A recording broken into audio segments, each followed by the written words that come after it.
Alright, Thor Love and Thunder, um, PG-13 for intense sequences of sci-fi violence and action language, some suggestive material, and partial nudity. More Thor, more Thunder. In Marvel Studios' Thor Love and Thunder, the God of Thunder, Chris Hemsworth, teams up with King Valkyrie, Korg, and ex-girlfriend turned Mighty Thor, Jane Foster, Natalie Portman, to take on a galactic killer known as Gore the God Butcher, Christian Bale. First and foremost, Christian Bale's character. At first, I didn't even know he was Christian Bale. So much makeup on, and I actually really like that character. For the most part, as a whole, this is my maybe first fully Thor movie, and I have mixed feelings towards this movie just because it was very comical and there's a lot of scenes where it didn't make a lot of sense. But I like some of the action scenes. The CGI for the most part was pretty fun to watch, especially the lighting scenes. But the story really threw me off for the most part. A lot of it didn't make a lot of sense, and since I didn't watch previous Thor movies, a lot of the references I didn't quite get. I didn't quite know who King Valkyrie was. The battle that ensued before them. Didn't know who Korg is and what his character is all about. So there were parts where, for example, when King Valkyrie was talking about the death of her girlfriend and how that was so devastating for her, and didn't quite understood that probably previous movie. And similarly speaking, the character of Core felt more like a comedy relief at times.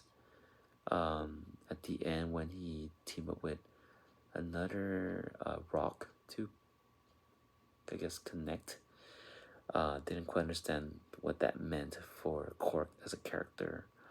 But with that said, Thor and Mighty Thor, Jane Foster, they were really good chemistry. Natalie Portman definitely played the part of a heroine really well. Spoilers alert, obviously, at the end, the last scene when she went to Valhalla, because she was a Asgardian by becoming Mighty Thor and fighting in a battle and ending it off that way. She went to, in some ways, I guess, the next, she survived as a god in Valhalla. So that was pretty cool. Kind of like spoilers alert. And also another spoiler alert, Zeus really irritated me in the movie, but the part where he was talking about having an orgy, or the part where he was talking about kind of like gods were supposed to just kind of like stay in their comfort zone. So when Thor kind of like struck him with the lightning, that was actually kind of like climatic moment for me. And then it points out that the next sequel, which looks like it will be having one, Hercules will be fighting maybe Thor. And the character I love at the end also didn't quite understand how someone that sort of killed the father of the girl love, how did she became connected to Thor at the end to fight monsters? A little bit of a stretch for me there, but I guess it's part of the movie, so just let that pass. Can't really pronounce the hammer's name that well, but Mjolmir, Mjolnir. The hammer was really cool. The way it was broken off into pieces by Jane Foster, Mighty Thor. I really liked the music for the most part, from Guns N' Roses, ABBA, ABBA, and just old school music that really fit into the theme of Thor. Um, and Thor does have that kind of like rock look with the rock and roll look with the hair and the clothing wear. That part I think really was fun to watch. Um, One of the main themes of the movie is about loss, about grief, about living in the moment, about love. That theme kept circling a lot in the movie, especially towards the end, when Thor had a moment with Mighty Thor and Jane Foster and said that he wants to live in the moment with her. There's no greater purpose than to help people. And the part where the children have some powers from Thor, as comical as that was, it was actually kind of fun scene where they were kind of like supercharged with Thor's power and start fighting shadows. Um, but the theme of living the moment, and because we don't know what tomorrow's gonna hold, that really touched me. Having Thor and Mighty Thor be so connected and so loving towards each other. Um, I think Natalie Portman really stole the show in this movie for me. Um, all the other characters were okay. Uh, Thor, Chris Hemsworth was also really good in a comical sense. Um, all in all, I think I have fun with this movie. Not what I expect from a Marvel movie, and definitely I think it deviates a lot from the actual Marvel series at this point.